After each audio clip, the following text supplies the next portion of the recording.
Hi to all. Today we are going to discuss about world-class manufacturing. World-class manufacturing tends to implement best practices and to invent new practices as to stay above in the rest of manufacturing sector. The main parameters which determine world-class manufacturing are quality, cost, effective, flexibility and innovation. In the other way, world-class manufacturing implements new practices, new innovations to stay in a market. They improve quality, cost, and flexibility and innovations.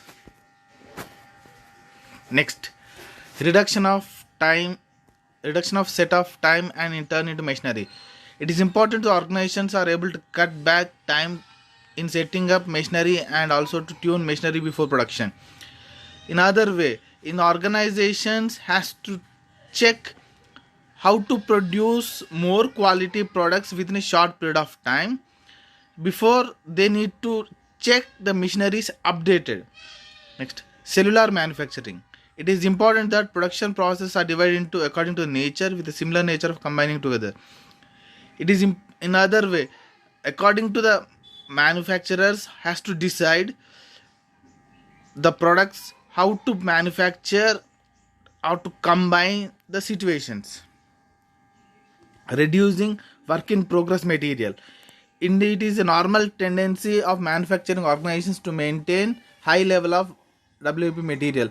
Increased WIP leads to more cost and decreased WIP leads to focus on production and fast movement of goods.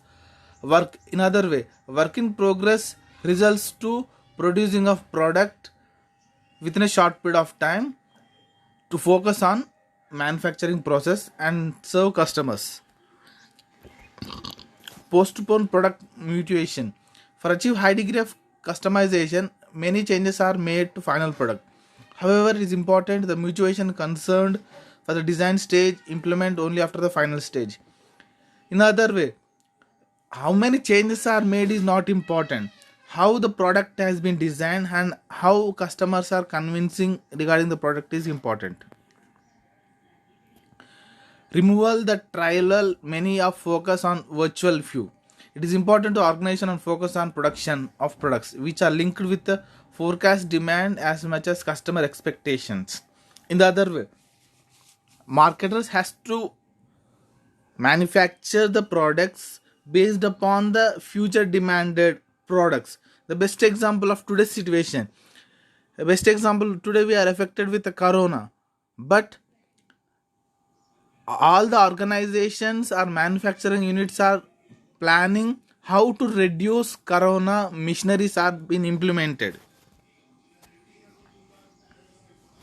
Principles of world class manufacturing. There are three main principles which are world class manufacturing. Implementation in just in time. Lean management leads to wastage of thereby reduction in cost. Implementation of total management leads to reduction of defects and encourages zero tolerance towards effect. Implementation of total prevention maintenance leads to stoppage of production through machinery failures. In the world class manufacturing principles, there are implementation just in time means what the product we are manufacturing, we need to concentrate only on the manufacturing, because when we are concentrating on other product, this manufacturing cost leads wastage of time. And total quality management, if you are preparing a product with a quality, there will be no defects and zero tolerance will be there. And implementation of total leads to stoppage of through machine failures. If you are planning according to the sequence level, machine failures will be